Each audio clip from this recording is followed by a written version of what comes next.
আগে যারা ছবিটা দেখছে তাদের সবার কাছে আমি ক্ষমা চাচ্ছি। ছবিটা আজকে সবাই পারফেক্ট মুভিটা দেখছে।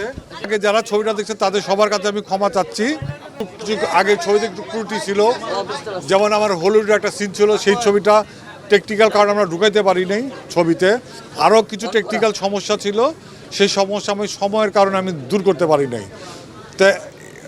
তে সমাধান আরও আগে দিয়ে করছে, কিন্তু ডিসিবি তো আমার সিনেপ্লেক্স আগেই চলে গেছে।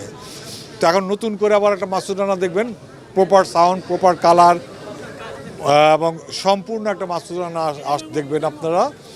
ছবিটা 19 তারিখে সারা বাংলাদেশে একসাথে মুক্তি পাবে, এই শুক্রবার 19 তারিখে, 19শে জুন। সবাইকে ছবিটা দেখার অনুরোধ করতে, সবার ভালো লাগবে।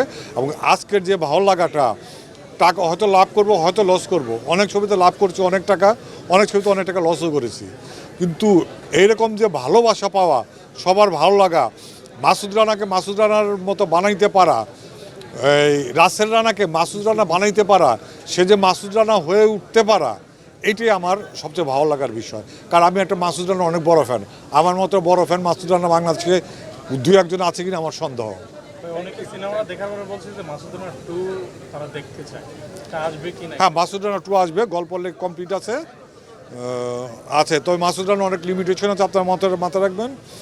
বাংলাদেশের যে ফরেন পলিসি, আমরা ফরেন পলিসি কোনো দেশের বিরুদ্ধে কোনো যেতে পারে না, মাসুদ রানা যেতে পারবে, কোনো দেশের বিরুদ্ধে কোনো তৎপরতা করতে পারবে না। কিন্তু কাজী আনোয়ার হোসেন স্যার কখনো আমেরিকার বিরুদ্ধে, কখনো রাশিয়ার বিরুদ্ধে, ইসরায়েলের বিরুদ্ধে সবসময় ছিল, কখনো ইন্ডিয়ার বিরুদ্ধে, বিভিন্ন দেশের বিরুদ্ধে সে অপারেশন করছে। ইউরোপের অনেক দেশের বিরুদ্ধে করছে, দেশের স্বার্থে কাজ করছে আরেকটা দেশের বিরুদ্ধে। কিন্তু আবার যে লিমিটেশনটা, সেন্সর বোর্ডের নীতিমালা, আমি কোনো দেশের বিরুদ্ধে করতে পারবো না। হয়তো ইসরায়েলের বিরুদ্ধে করতে পারবো, হয়তো ইসরায়েলের সাথে এই নীতিমালাটা পড়বে না। এছাড়া এই কোনো দেশের বিরুদ্ধে আমি করবো না। এই লিমিটেশনটা মাথায় রেখে আমি মাসুদ রানা 2টা লেখা আছে আমার। খুবই ভালো লাগলো, আজ প্রথমবারের মতো সবার সাথে বসে একসাথে আমরা সিনেমাটি দেখেছি